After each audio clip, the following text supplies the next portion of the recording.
رسول اللہ صلی اللہ علیہ وسلم نے فرمایا سب سے بہترین نماز داؤد علیہ السلام کی نماز ہے. وہ نصف رات سوتے تھے، تہائی رات جاگتے تھے اور رات کا چھٹا حصہ سوتے تھے. یعنی پہلے کچھ دیر سو جاتے اور پھر درمیان میں جاگتے، پھر آخر میں پھر سو جاتے. تو اس طرح پھر ان کی تھکاوٹ بھی نہیں ہوتی. جو رات کے بالکل ارلی حصے کا سونا ہوتا ہے نا، وہ اگر انسان کو مل جائے تو وہ اتنا زبردست ہوتا ہے گویا وہ انسان ساری رات سو چکا، کئی گھنٹوں کی نیند کے برابر ہوتا ہے. اس میں تھکاوٹ جلد اترتی بنسبت پچھلی رات سونے. صحابہ کا قیام. عائشہ رضی اللہ تعالی عنہا سے روایت ہے، انہوں نے فرمایا نبی صلی اللہ علیہ وسلم نے ایک شخص کو مسجد میں قرآن پڑھتے سنا تو فرمایا اللہ اس پر رحم کرے، مجھے اس نے اس وقت فلاں فلاں آیت یاد دلا دی ہے جو میں فلاں فلاں سورت سے بھول گیا تھا. عباد اللہ بن عبداللہ نے حضرت عائشہ رضی اللہ تعالی عنہا سے یہ اضافہ بیان کیا ہے کہ نبی صلی اللہ علیہ وسلم نے میرے گھر میں نماز تہجد پڑھی تو آپ نے عباد کی آواز سنی جو مسجد میں نماز پڑھ رہے تھے. آپ نے فرمایا عائشہ کیا یہ عباد کی آواز ہے؟ میں نے عرض کیا جی ہاں. آپ نے دعا فرمائی اے اللہ عباد پر رحم فرما. کیا خیر خواہی تھی نبی صلی اللہ علیہ وسلم کہ اپنے ساتھیوں کے بارے میں جب سنتے تھے تو وہیں ان کی غیر موجودگی میں بھی ان کے لیے دعا کرتے. تو ابھی آپ نے کہا نا کہ جگہ جگہ روشنیاں، تو یہ صحابہ کے گھروں میں ایسے ہی ہوتا تھا. صحابیات کا قیام. نبی صلی اللہ علیہ وسلم نے فرمایا مجھ سے جبریل علیہ السلام نے کہا کہ حفصہ سے رجوع کر لو کیونکہ وہ بہت روزے رکھنے والی اور بہت قیام کرنے والی ہیں اور بے شک وہ جنت میں آپ کی بیوی ہیں. امام احمد بن حنبل، امام بخاری، حافظ عراقی، یہ سب قیام اللیل کرنے والے لوگ تھے اور ان کے لیے ایسے ہی تھا جیسے کوئی بہت مانوس چیز ہے، یعنی بالکل روٹین کی بات تھی. تہجد کے فائدے. نمبر 1 خیر و بھلائی ملنا.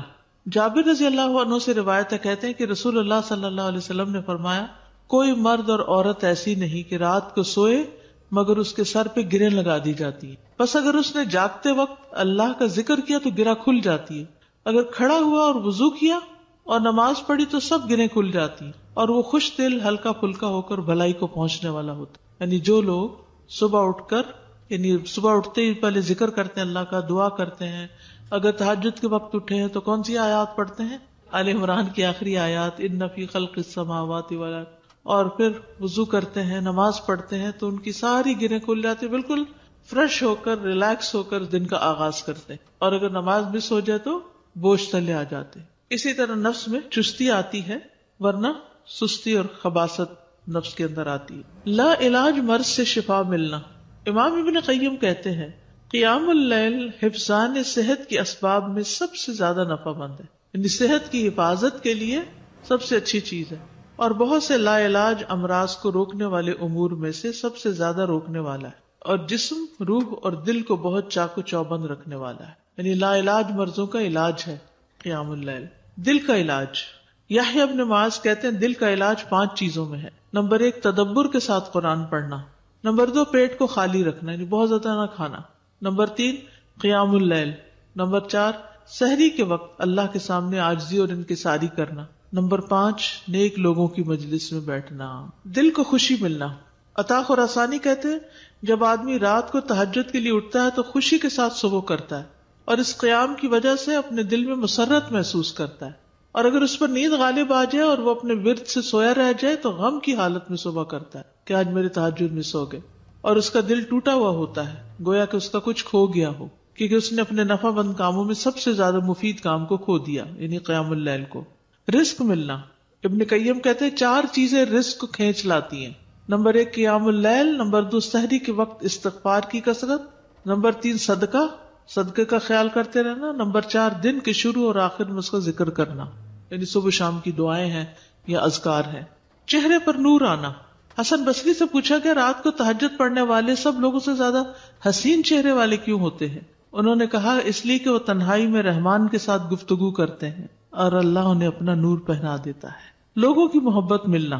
سعید بن مسیب کہتے ہیں کہ ایک آدمی رات کو نماز پڑھتا ہے تو اللہ اس کے چہرے میں نور بنا دیتا ہے. اس نور کی وجہ سے ہر مسلمان اس سے محبت کرتا ہے.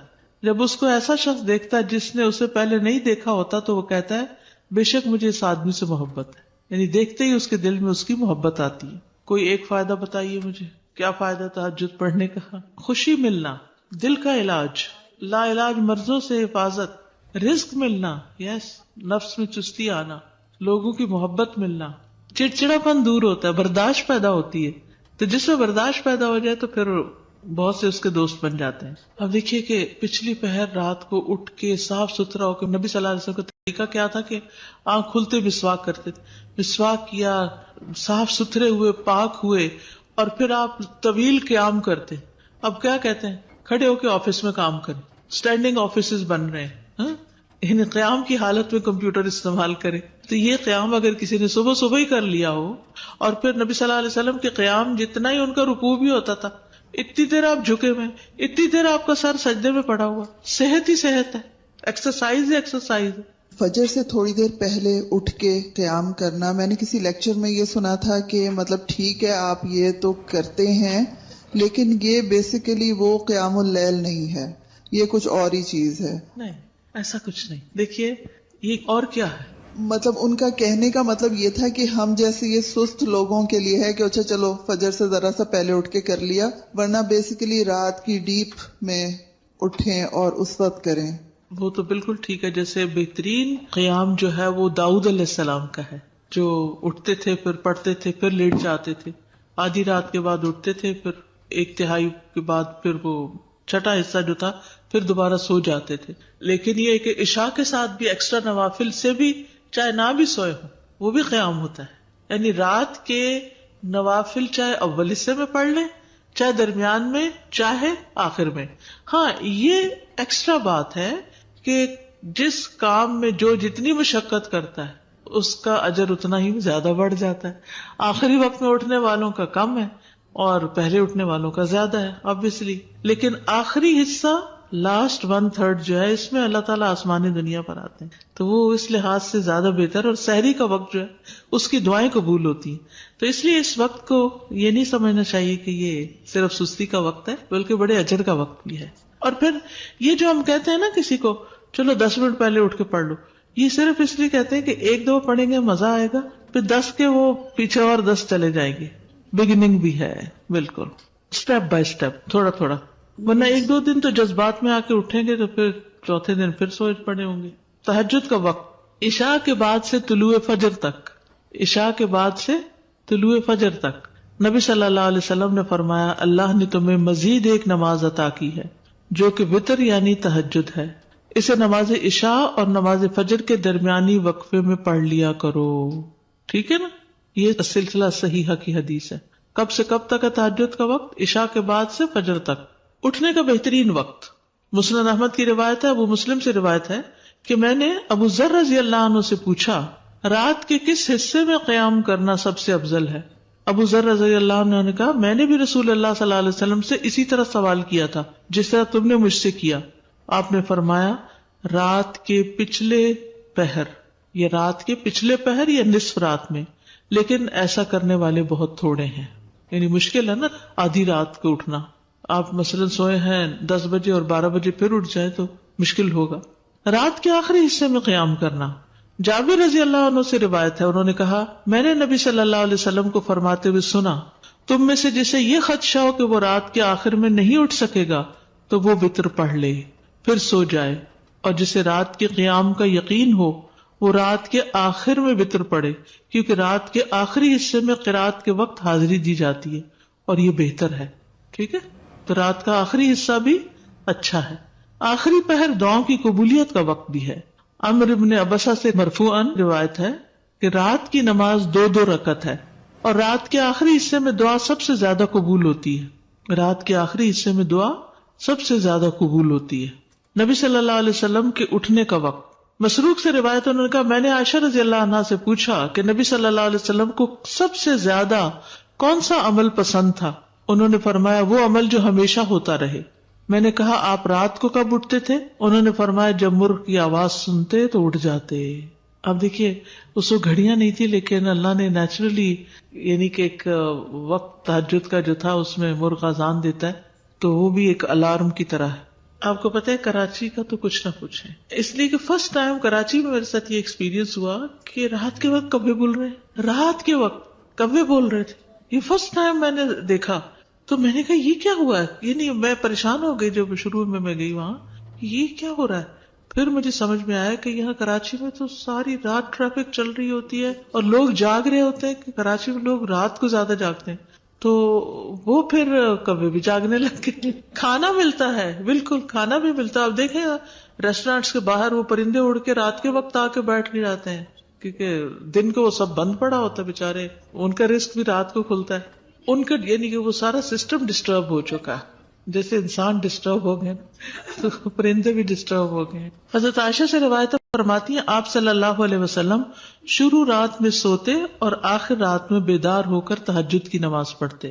نبی صلی اللہ علیہ وسلم کا نصف رات کو اٹھنا، آدھی رات کو، یہ وہ حضرت ابن عباس والی روایت ہے جس میں ابن عباس آپ صلی اللہ علیہ وسلم کے گھر میں آ کر رکے تھے اور پھر جب آدھی رات گزر گئی تو آپ بیدار ہو کر تہجد پڑھنے لگے.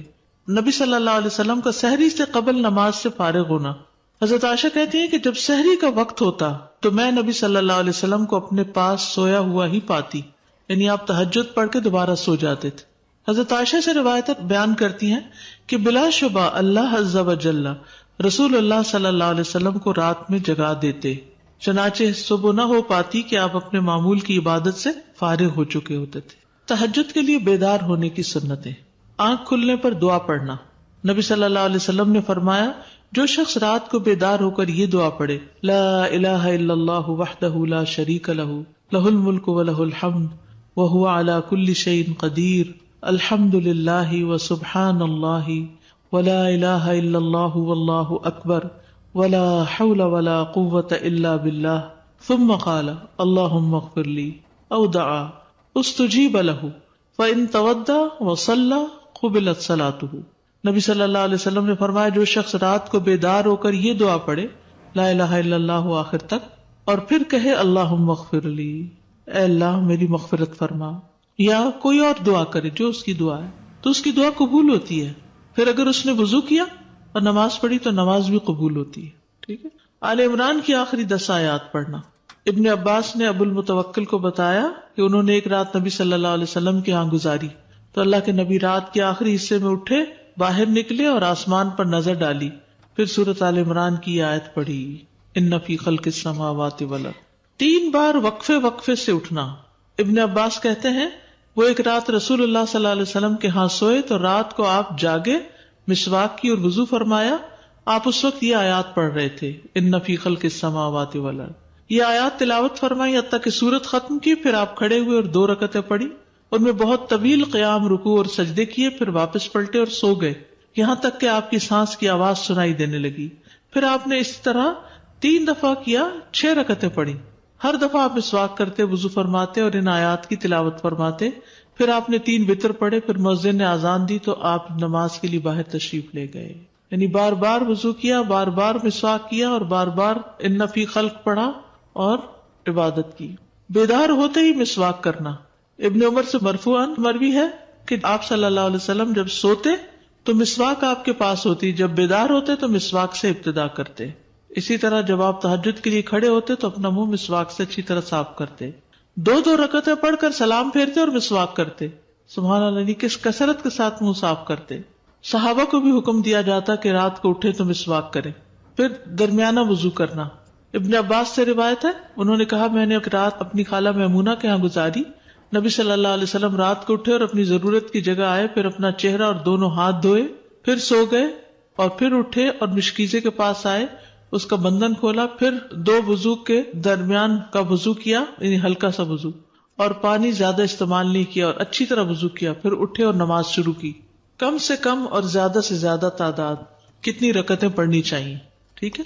یہ بھی بڑا اہم سوال ہے. اکثر لوگ پوچھتے ہیں تہجد کتنی رکعتیں ہیں، تو یہ ظہر اثر وغیرہ کی طرح مقرر رکعتیں نہیں ہیں، اس میں وسعت ہے. ٹھیک ہے. کم سے کم اور زیادہ سے زیادہ تعداد. ابن عثیمین کہتے ہیں نبی صلی اللہ علیہ وسلم سے رات کی نماز کے متعلق سوال کیا گیا تو آپ نے فرمایا رات کی نماز 2 رکعت ہے، مثنا مثنا، اور آپ نے اس کو کسی تعداد کے ساتھ متعین نہیں کیا. آپ نے یہ نہیں فرمایا 4 ہے، 6 ہے، 8 ہے، 10 ہے، نہیں. کیا فرمایا؟ 2 ہے. تو جب نبی صلی اللہ علیہ وسلم نے اس کے لیے کسی گنتی کو متعین کیے بغیر کیفیت کو واضح کر دیا تو اس سے معلوم ہوا کہ نماز کا معاملہ اس بارے میں وسعت رکھتا ہے، یعنی اس میں کافی گنجائش ہے. انسان 100 رکعتیں بھی پڑھ سکتا ہے اور 1 رکعت کے ساتھ اس کو وتر بنا سکتا ہے. تو اصل بات یہ کہ انسان جتنی طاقت پاتا ہے اتنی رکعتیں ادا کر لے. ٹھیک ہے. ابن باز رات کی نماز کی تعداد کے متعلق کہتے ہیں کہ یہ بات ہر انسان کی طاقت کی طرف لوٹتی ہے، اور نبی صلی اللہ علیہ وسلم 11 رکعت ادا کرتے اور 2 رکعت پر سلام پھیرتے. آپ علیہ الصلوۃ والسلام اپنی قرات، اپنے رکوع اور اپنے سجدوں کو لمبا کرتے تھے، اور قیام اللیل کو 2 ہلکی پھلکی رکعتوں کے ساتھ شروع کرتے تھے. سب سے بہتر یہی ہے، اور اگر وہ 3، 5 یا اس سے بھی زیادہ پڑھتا تو کوئی حرج نہیں. ہر ایک اپنی طاقت کے مطابق ادا کرے گا، اس میں کوئی حد نہیں. لیکن سب سے افضل صورت 11 رکعت نماز پڑھنا ہے، 8 تہجد اور 3 وتر. نبی صلی اللہ علیہ وسلم کا رمضان اور غیر رمضان میں 11 رکعت سے زیادہ نہ پڑھنا. ابو سلمہ بن عبد الرحمن سے روایت ہے، انہوں نے عائشہ رضی اللہ تعالی عنہا سے پوچھا، اور یہ صحیح مسلم کی روایت ہے، کہ رمضان میں رسول اللہ صلی اللہ علیہ وسلم کی نماز کیسے ہوتی تھی؟ انہوں نے جواب دیا، رسول اللہ صلی اللہ علیہ وسلم رمضان اور اس کے علاوہ دوسرے مہینوں میں فجر سے پہلے 11 رکعتوں سے زیادہ نہیں پڑھتے تھے. شیخ البانی کہتے کہ صحیح نص کے ذریعے رسول اللہ صلی اللہ علیہ وسلم کے فعل سے قیام اللیل کی رکعات کی تعداد 11 ثابت ہے، اور جب ہم اس میں غور کرتے ہیں تو ہمارے لیے انتہائی واضح طور پہ ظاہر ہو جاتا ہے کہ آپ اپنی پوری زندگی اس گنتی پر قائم رہے، خواہ رمضان ہو یا اس کے علاوہ آپ اس سے زیادہ نہیں پڑھتے تھے. جہاں 13 کی بات آتی ہے نا تو وہ 2 سنت فجر کی بھی شامل کر لیتے ہیں. حضرت عائشہ سے روایت ہے، نبی صلی اللہ علیہ وسلم رات کو 11 رکعتیں پڑھتے، 8 رکعتیں تہجد اور 3 وتر.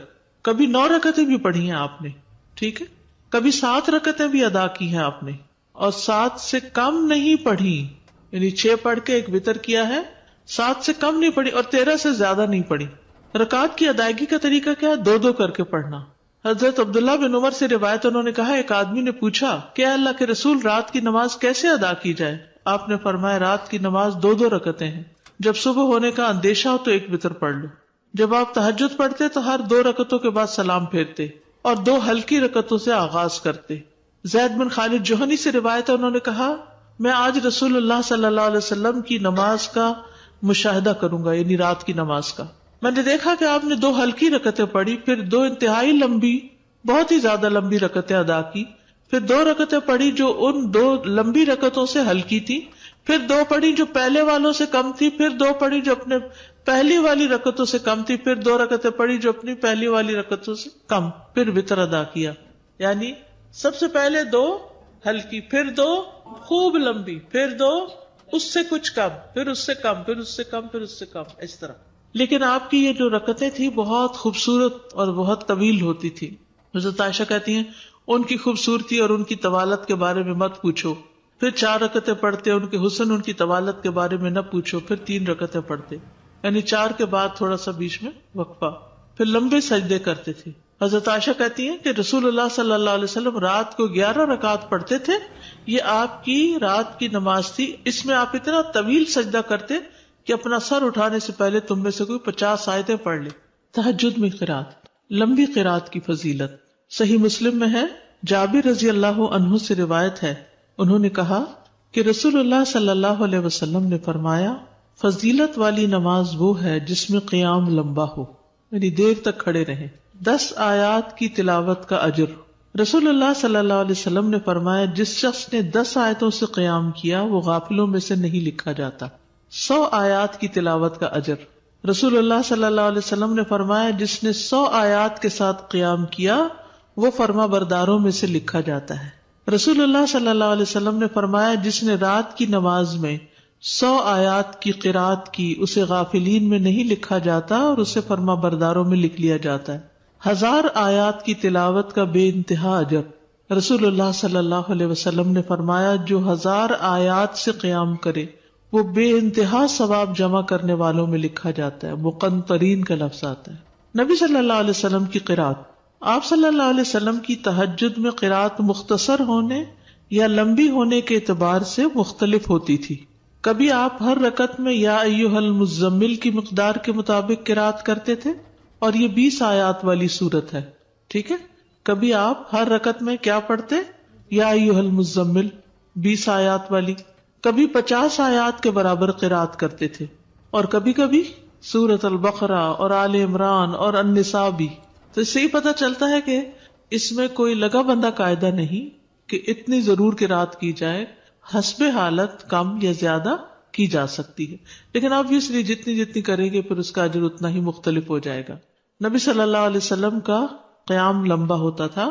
عبداللہ بن مسعود سے روایت ہے، وہ کہتے ہیں میں نے ایک رات نبی صلی اللہ علیہ وسلم کے ہمراہ تہجد پڑھی تو آپ کافی دیر کھڑے رہے، حتیٰ کہ میں نے ایک برے کام کا ارادہ کیا.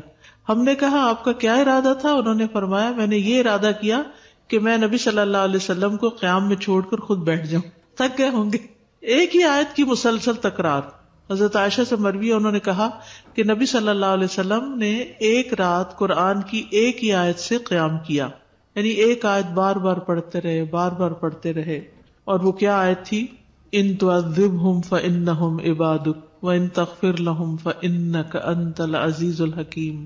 اگر تو ان کو سزا دے تو بے شک وہ تیرے ہی بندے ہیں، اور اگر تو معاف کر دے تو بے شک تو ہی غالب بڑی حکمت والا ہے. یعنی یہ تو تجھ پر، یعنی کہ ایک طرح سے رحم ہی کی درخواست کر رہے ہیں کہ تیرے بندے ہیں، تو رحم فرما دے ان پر. اسی طرح سورۃ الاخلاص کی تکرار، بار بار ایک ہی سورت. پھر اسی طرح جہری اور سری دونوں طرح سے قرات کرنا جائز ہے. آپ چاہیں تو تہجد میں بلند آواز سے تلاوت کریں، چاہیں تو دل میں پڑھیں.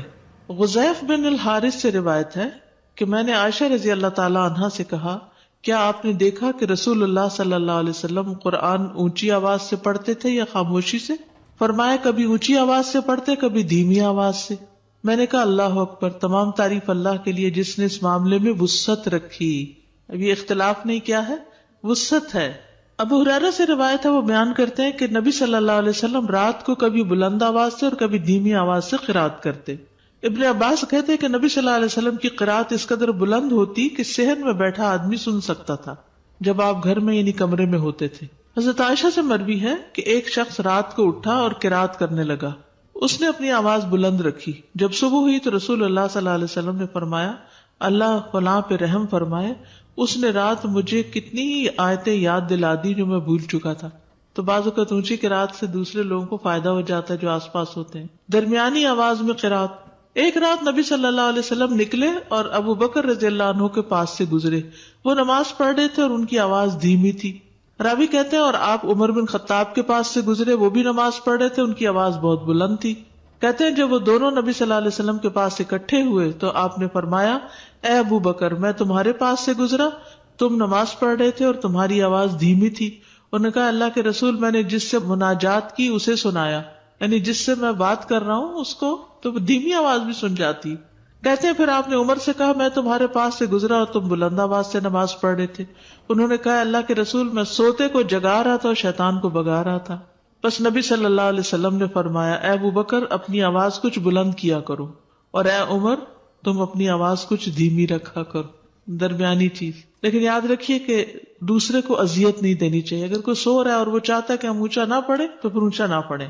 یا کوئی اور بھی تہجد پڑھ رہا ہے، یعنی ایک ہی کمرے میں ہسبینڈ وائف دونوں پڑھ رہے ہیں اور دونوں ہی اپنی اپنی اونچی کر رہے ہیں تو کسی کی کوئی بات سنائی نہیں دے گی. ابو سعید کہتے ہیں کہ رسول اللہ صلی اللہ علیہ وسلم نے مسجد میں اعتکاف فرمایا. آپ نے لوگوں کو سنا کہ اونچی آواز سے قرات کر رہے تھے. آپ نے پردہ ہٹایا اور فرمایا خبردار، بے شک تم سب کے سب اپنے رب سے مناجات کر رہے ہو، مگر تم میں سے کوئی دوسرے کو ہرگز ایذا نہ دے، کوئی کسی کو تکلیف نہ پہنچائے، اور قرات میں اپنی آواز دوسرے پر بلند نہ کرے. یا فرمایا نماز میں، یعنی دو لوگ پڑھ رہے ہیں تو کوئی ایک دوسرے سے اونچا کرنے کی کوشش نہ کرے، اپنی اپنی نماز پڑھی جائے. ٹھیک ہے، اس میں وسعت ہے. اونچی آواز سے پڑھ سکتے ہیں اور نیچے سے، لیکن پسندیدہ کیا ہے؟ درمیانی آواز سے پڑھنا. لیکن اگر کوئی اور ساتھ پڑھ رہا ہو، مثلا آپ نے دیکھا ہوگا کہ بعض اوقات آپ پڑھتے ہوئے بھول جاتے ہیں اگر بیچ میں کوئی اور کسی بھی چیز کی آواز آ رہی، تو اس صورت میں اگر دوسرے ہوں تو ان کی رعایت کرنی چاہیے. اس وسعت کا فائدہ یہ ہے نا، جیسے سجدے کی دعائیں یا رکوع کی یا اور اسی طرح کی، تو کبھی ایک پڑھ لے کبھی دوسری پڑھ لے تو اس سے نماز کے اندر ایک خوبصورتی رہتی ہے، ایک توجہ رہتی ہے. شیطان سے بچنے کے لیے اللہ کی پناہ لینا. ابو سعید خدری بیان کرتے ہیں کہ رسول اللہ صلی اللہ علیہ وسلم جب رات کو قیام فرماتے تو اللہ اکبر کہتے، پھر سبحانک اللہم و بحمدک و تبارک اسمک و تعالی جدک و لا الہ غیرک کہتے، پھر 3 بار لا الہ الا اللہ کہتے، 3 بار اللہ اکبر کبیرہ کہتے. اس کے بعد اعوذ باللہ السمیع العلیم من الشیطان الرجیم من ہمزہ ونفخہ ونفثہ پڑھتے. بخشش طلب کرنا. ربیعہ الجرشی سے روایت ہے، کہتے ہیں کہ ایک مرتبہ میں نے عائشہ رضی اللہ عنہا سے سوال کیا تو میں نے کہا کہ رسول اللہ صلی اللہ علیہ وسلم جب رات کو قیام کرتے تو کس چیز سے آغاز فرماتے؟ انہوں نے کہا کہ آپ 10 مرتبہ اللہ اکبر کہتے، 10 بار سبحان اللہ 10 بار لا الہ الا اللہ، 10 بار استغفر اللہ، اور 10 مرتبہ یہ دعا اللہم اغفر لی واہدنی وارزقنی، اور پھر 10 بار یہ دعا اللہم انی اعوذ بک من الضیق یوم الحساب، دنیا کی تنگی سے دعا مانگنا۔ شریک حوزنی کہتے کہ میں ام المومنین عائشہ رضی اللہ عنہا کے پاس گیا اور ان سے پوچھا کہ رسول اللہ صلی اللہ علیہ وسلم جب رات کو اٹھتے تو کس چیز سے ابتدا کرتے؟ انہوں نے کہا تحقیق تو نے مجھ سے ایسا سوال کیا جس کے متعلق تجھ سے پہلے مجھے کسی نے نہیں پوچھا۔ آپ جب رات کو اٹھتے تو 10 بار اللہ اکبر کہتے، 10 بار الحمدللہ کہتے، 10 بار سبحان اللہ و بحمدہ کہتے، 10 بار سبحان الملک القدوس کہتے، 10 بار استغفر اللہ کہتے، 10 بار لا الہ الا اللہ کہتے، 10 بار اللہم انی اعوذ بک من ضیق الدنیا و ضیق یوم القیامہ، اس میں قیامت کی تنگی کا بھی ذکر آتا ہے اور دنیا کا بھی۔ پھر اسی طرح آپ اللہم اغفر لی واہدنی وارزقنی وعافنی بھی 10 دفعہ یہ اللہ اکبر الحمدللہ سبحان اللہ اور استغفر اللہ کرنے کے بعد یہ پڑھتے تھے۔ پھر سجدے کی دعا